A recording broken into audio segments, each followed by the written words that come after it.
तुम्हारे कान फाड़ दूंगी मैं जय श्री राम बोल बोल के, समझ रहे हो? कान फाड़ दूं मैं जय श्री राम बोल बोल के, कान फाड़ दूंगी। तुम लोगों को सुनना है, आ जाओ फिर। कितना जय श्री राम सुनोगे? आ जाओ, मैं बोलती हूँ तुम लोगों को। सो के उठेंगे बस, सुबह उठा, हाँ भाई कहाँ जाना है, सीधा चलो मस्जिद के अंदर। मस्जिद के अंदर जाके देखते रहो कि कहाँ पर मंदिर मिल जाए, कहाँ पर कुछ मिल जाए। कहीं ऐसे मस्जिद में घूमते घूमते मुसलमान मत बन जाना तुम लोग। और रानी लक्ष्मीबाई के बारे में पढ़िएगा कि रानी लक्ष्मीबाई का गद्दार कौन था और ईमानदार कौन था। हिंदू पहले सोए हुए थे, आप अभी जगे हो क्या? आप भी तो हिंदू है, हम भी तो हिंदू है, हम अभी जगे, हम पहले से जगे हुए। तो देश भर में मंदिर मस्जिद को लेकर विवाद लगातार गहराता जा रहा है। पहले संभल को लेकर विवाद हुआ, उसके बाद अजमेर शरीफ, और अब जो है जौनपुर के अंदर भी मस्जिद को लेकर दावा किया गया है उसके नीचे मंदिर है। इन तमाम मुद्दों को लेकर बातचीत करने में जो है जून मैसी है जी। कैसे आप देख रहे हैं पूरे देश भर में मंदिर मस्जिद को लेकर जो विवाद खड़ा हो गया है कि मस्जिद के नीचे मंदिर है, तो आप कैसे देख रहे हैं? ये लोग है बेरोजगार है और इसीलिए इनको कोई रोजगार तो मिल नहीं रहे, तो अभी इसीलिए मस्जिद के नीचे मंदिर ढूंढने में लगे हुए हैं। खुदाई खुदाई खुदाई खुदाई करते रहो और पूरे भारत को खोद दो। तुम लोगों की और तो कुछ काम है नहीं। अगर तुम्हारे पास बेरोजगार है तो तुम लोग एक काम करो, कितना देश के अंदर बेरोजगार है उसकी लिस्ट ढूंढते रहो। तुम लोगों को कुछ और काम नहीं है क्या? बस खुदाई करते रहोगे। हाँ, मस्जिद के अंदर कौन सा मंदिर है तो मंदिर के नीचे क्या डूबा हुआ है उनको ढूंढो। फिर क्या लगा रखा है देश के अंदर? और कुछ काम धंधा नहीं है तुम लोगों की, बस याचिका लगा दो। याचिका लगाना खराब नहीं है, लेकिन याचिका उस बात के लिए लगाओ ना जो देश में मुद्दा है। बेरोजगारी में हमारे देश कितने नंबर पे है, बेरोजगारी का क्या हालत है उसमें आप लोगों को दिखाई नहीं। अगर हिंदू जाग रहा है तो जून मैसी को क्या तकलीफ? कहाँ हिंदू जाग रहे हैं? हिंदू पहले सोए हुए थे, आप अभी जगे हो क्या? आप भी तो हिंदू है, हम भी तो हिंदू है, हम अभी जगे, हम पहले से जगे हुए हैं। मंदिर जाते हो? बिल्कुल जाते हैं, क्यों नहीं जाते? तो आपको तकलीफ नहीं होता कि अगर आपका मंदिर जो है मस्जिद के नीचे दबा हुआ है? क्यों तकलीफ होगा? मेरा जो राम है, मेरे जो कृष्ण है, वो हम लोग कण कण में बसे हुए हैं। ये नहीं कि हमारी मस्जिद के अंदर ही जाके कृष्ण राम दबे हुए हैं। ये सिर्फ एक अफवाह फैलाने की कोशिश कर रहे हैं कि देश के, देखो खुदाई होगा तो कुछ ना कुछ होगा, उसके बाद भी अगर खुदाई करते रहोगे उसके नीचे चले जाओगे और भी बहुत कुछ मिल जाएगा। हाँ, बौद्ध स्तंभ भी मिल सकता है। अच्छा, बौद्ध को लेकर भी आप दावा कर रहे हैं? बिल्कुल बिल्कुल मिल सकते हैं। अभी आपने बहुत सारे चैनलों पे आप देखे क्या क्या दावा हो रहा है, क्या क्या दावा हो रहा है। आप मस्जिद को खोदोगे, उसके अंदर आप मूर्तियां ढूंढोगे, फिर उसके बाद आप उसके अंदर जाके आप बौद्ध स्तंभ भी मिल जाएंगे। आप ढूंढते रहो। आपको बौद्ध चाहिए? मुझे कुछ नहीं चाहिए। मुझे मेरे देश के अंदर अमन और शांति चाहिए, मुझे मेरे देश के अंदर रोजगार चाहिए, मुझे मेरे देश के अंदर महिला सुरक्षा चाहिए, मुझे मेरे देश के अंदर सबको मेल मिला भाईचारा चाहिए। मुझे ना तो मंदिर चाहिए ना तो मुझे मस्जिद चाहिए, मुझे सिर्फ और सिर्फ शांति चाहिए इस देश के अंदर। जिस तरीके से ये लोग दंगा फसाद करने के माहौल पैदा करे, इस चीजों को खत्म करे। मुसलमानों को, इन लोगों को इनका दुश्मन लग रहा है। जब देखो ये लोग मस्जिद में पहुंच जाएंगे, सो के उठेंगे बस, सुबह उठा, हाँ भाई कहाँ जाना है, सीधा चलो मस्जिद के अंदर। मस्जिद के अंदर जाके देखते रहो कि कहाँ पर मंदिर मिल जाए, कहाँ पर कुछ मिल जाए। कहीं ऐसे मस्जिद में घूमते घूमते मुसलमान मत बन जाना तुम लोग। कहीं मुसलमान बन जाओ, फिर अल्लाह अकबर करने लग जाओ। यही तो मुझे शक हो रहा है तुम लोगों के ऊपर। क्या ड्रामा लगा रखा है भाई? देश के अंदर क्या मुद्दा नहीं है? देश के अंदर महिला सुरक्षित कहाँ पर है? मणिपुर के अंदर क्या हो रहा है तुम्हें नहीं दिखाई दे रहा है? हाँ, यूपी के अंदर क्या हो रहा है तुम्हें नहीं दिखाई दे रहा है? उत्तराखंड के अंदर क्या हो रहा है तुम्हें नहीं दिखाई दे रहा है? हाँ, तुम लोग जब बंगाल में कुछ होता है तो हाय तबाह करके तुम लोग रोड पे आ जाते हो, लेकिन जब तुम्हारी यूपी के अंदर होता है, जब तुम मणिपुर के अंदर होता है, तो तुम लोग चुप रह जाते हो। और जो याचिका लगा रहे हैं ना, उन लोगों से भी मैं यही कहूंगी कि जय श्री राम करने से कुछ नहीं होता, ठीक है? देश के अंदर अमन और शांति लेके हम भी जय श्री राम बोलने में हमें कोई हिचक नहीं। ना तो मुसलमानों को कोई दिक्कत, मुसलमानों को टारगेट करना बहुत ईजी हो गया। जब देखो मुसलमानों के पीछे पड़ जाओगे, जब देखो मस्जिद के पीछे पड़ जाओगे। क्या ड्रामा लगा रखा है तुम लोगों ने? अभी एक छोटे बच्चे का वीडियो वायरल हो रहा है, आपने देखा होगा। मैं तो इनका कान फाड़ दूं मैं जय श्री राम बोल बोल के, कान फाड़ दूंगी। तुम लोगों को सुनना है, आ जाओ फिर। कितना जय श्री राम सुनोगे? आ जाओ, मैं बोलती हूँ तुम लोगों को। अच्छा, अल्लाह अकबर बोल देता तो थप्पड़ से थप्पड़ लगा तो वही तो कह रही हूँ, जो बचपन से जो बच्चे को क्या पता, ये बताइए। बचपन को उनको मिला है अल्लाह अकबर बोलना, तो वो लोग अल्लाह अकबर बोलते हैं। जिसको राधे राधे होता है वो राधे राधे बोलते हैं, जो जय श्री कृष्ण करते हैं वो जय श्री कृष्ण करते हैं। हम लोगों को बचपन में सिखाया गया कि किसी की पैर में कोई टकरा जाते हैं तो सुनिए, पैर में टकरा जाए तो पैर को लेके ऐसे करो, ठीक है? हमें बचपन से ये सिखाया, उनको अल्लाह अकबर सिखाया। ये कह रहे कि जय श्री राम बोलो, तुम्हारे कान फाड़ दूंगी मैं जय श्री राम बोल बोल के, समझ रहे हो? आ जाओ फिर जय श्री राम सुनने वाले। क्या ड्रामा लगा रखा भाई तुम लोगों ने? देश के अंदर अमन और शांति होना चाहिए, ठीक है? ऐसा नहीं होना चाहिए कि आप लोग अमन और शांति बनने के किसी को अगर कोई जोर से बोले कि जबरदस्ती बोले कि जय श्री राम बोलो, बोलेंगे आप? मैं तो हिंदू फैमिली से हूँ, मैं तो मुझे बोलने में क्या दिक्कत है भाई? मैं तो जय श्री राम भी बोल दूंगी, जय कृष्ण भी बोल दूंगी, राधे राधे भी बोल दूंगी। जबरदस्ती बोले अल्लाह अकबर बोलो, क्यों? मुझे क्यों बोलेंगे अल्लाह अकबर बोलने के लिए? जैसे जबरदस्ती जय श्री राम का नारा लगवाया जा रहा है, अगर कोई आपसे बोले जबरदस्ती कि आप अल्लाह अकबर बोले तो बुरा लगेगा? एक बात बताइए, क्यों बुरा नहीं लगेगा? जिसका जो धर्म है, जो धर्म में जो पैदा हुआ है, वो उस बात को बोलने में किसी को क्यों वो बचपन से उस चीजों को सीखा है। मुझे तो ये लगता है कि अल्लाह अकबर बोलने में भी दिक्कत नहीं होना चाहिए ना, जय श्री राम बोलने के लिए लड़ाई करनी पड़ेगी ना भाई? क्यों करूंगी? मस्जिद के अंदर जो मंदिर है उसको तो मैं लड़ाई करूंगी रोजगार के लिए, ठीक है? आप जाओगे, आप चलो अभी चलो आप। अब क्या ड्रामा बनता रखा तुम लोगों का भी दिमाग में? यही चीजें हो गए हैं।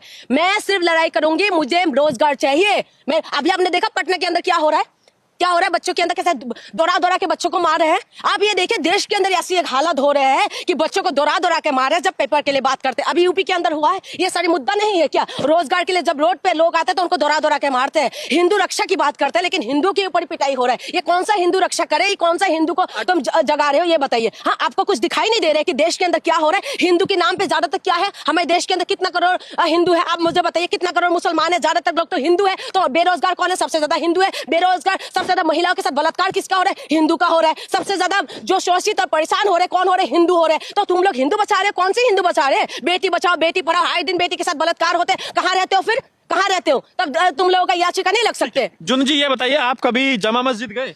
हाँ मैं गई हूँ। कहा जा रहा है कि वहाँ भी मंदिर है। हाँ, इनका वीडियो पे दबा वहाँ हुआ पे है, मूर्तियां बताई जा ये रही है। दबा हुआ है। इनको ये लग रहा है भाई खुदाई कर लो, खुदाई खुदाई करते रहो, खुदाई करते रहो, पूरा भारत को खोद दो तुम लोग। हाँ, जब जब देखो सीरियो के अंदर मंदिर, हमारी जो भगवान है, हमारी भगवान कण कण में मौजूद है। हाँ, आपको ये बताइए, वर्शिप जो एक्ट है, वर्शिप एक्ट में लिखा हुआ है कि जब 1947 के बाद जो भी है, जो जैसा स्थल है वो ऐसा ही रहे। पता नहीं इन लोगों के दिमाग में क्या है, रात को सो के उठेंगे बस ड्रामा शुरू इन लोगों का। उठते शादी ये लोग कहाँ मस्जिद है ये खोजदान करते हैं और उसके बाद वहां पहुंच जाते हैं। बस यही सब ड्रामा इन लोगों ने लगा रखा है, इसके सिवा और कुछ नहीं है। आपको लग रहा है मुसलमानों को सताया जा रहा है? बिल्कुल कर रहे हैं। जुल्म हो रहा है मुसलमानों बिल्कुल हो रहा है। देखिए आज जो जहां पर जिस देश के अंदर माइनॉरिटीज होते हैं ना, उस देश के अंदर माइनॉरिटीज के ऊपर अगर ऐसा होगा तो बिल्कुल जो मेजोरिटी में जो लोग हैं उनको वो सपोर्ट में आना चाहिए, क्योंकि आज उनकी बारी है, कल पता नहीं किसकी बारी है। अभी आपने बारी बारी से देखा था, पहले किसान आए थे, बेरोजगार आए हैं। ठीक है, आप ये मत समझिए कि बारी बारी से सबकी बारी आएंगे, इसी वजह से कि सबकी बारी आ जाए उससे पहले कि सब लोग आ जाओ साथ में। आप मुसलमानों को टारगेट करना बहुत ईजी हो रहा है। जब देखो आप मुसलमानों को टारगेट कर रहे हैं, क्या तुम्हारे मुसलमान तुम्हारे बाप लग रहे हैं? हाँ, जब देखो उनके पीछे पड़ जाओगे।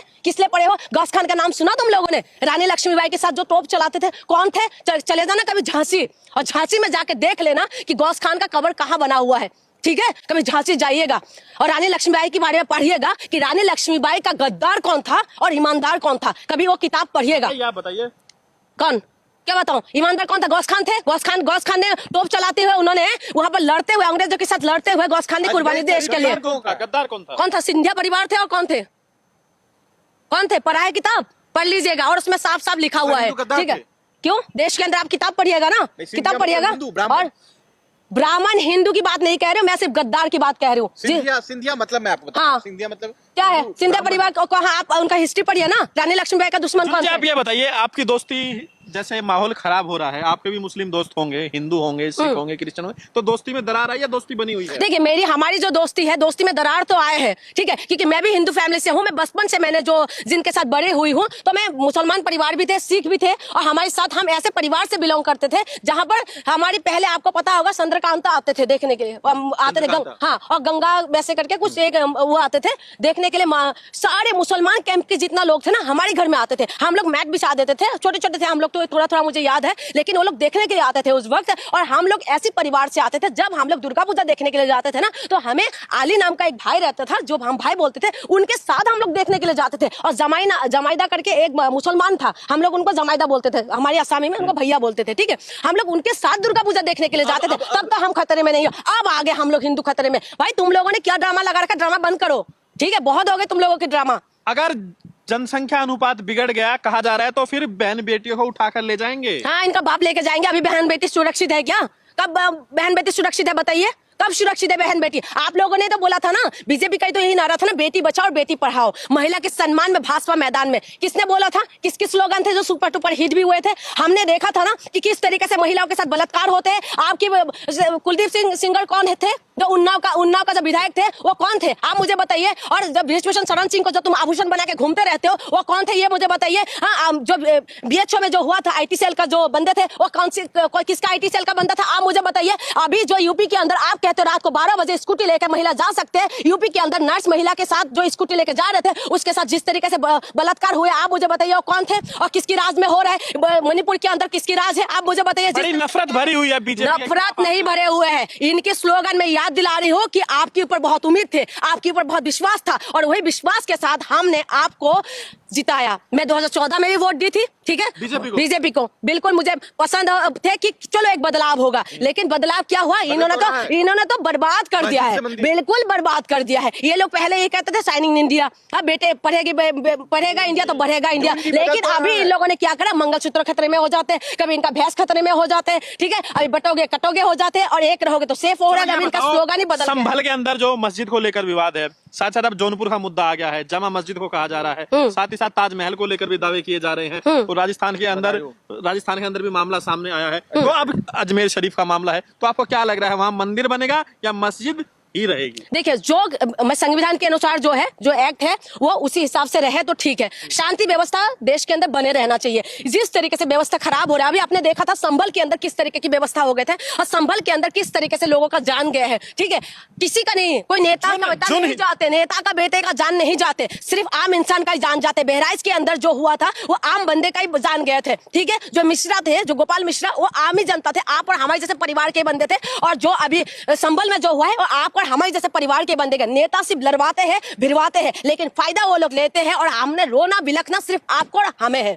जुन हिंदू क्या चाहती है, मंदिर या मस्जिद? हिंदू चाहते हैं शांति, देश के अंदर शांति चाहते हैं, रोजगार चाहते हैं। मंदिर या मस्जिद?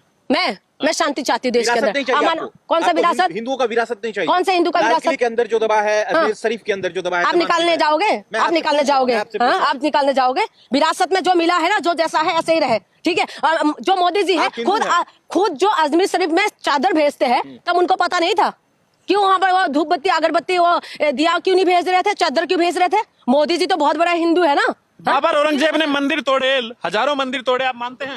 अरे बाबर औरंगजेब का तुम गाथा पढ़ने से अच्छा रानी लक्ष्मीबाई के, जलकारी बाई के गाथा पढ़ लो, थोड़ा सा दिमाग तुम्हारी ठिकाना लग जाएंगे, ठीक है। इस तरीके से बाबर औरंगजेब का जो आत्मा तुम्हारे अंदर घुस रहा है ना, बाबर औरंगजेब को बात छोड़ के रानी लक्ष्मीबाई, जलकारी बाई के बारे में पढ़ लो, तो तुम लोगों को पता चल जाएगा। नहीं होता है, मुस्लिम आक्रांताओं ने तमाम मंदिर तोड़ के मस्जिद बनाया, आपको दुख नहीं होता? इस पे नहीं बोल। मेरी बात सुन लीजिए ध्यान से, आपको भी मैं बता दूं, दोबारा ये बोलना मत। मुस्लिम कितना आए थे, कितना आए, कितना चले गए हैं। हमने जो करा है, हम पीछे गाड़ी लेके चलना है, आपको जाके हुला लाला हु करना है क्या?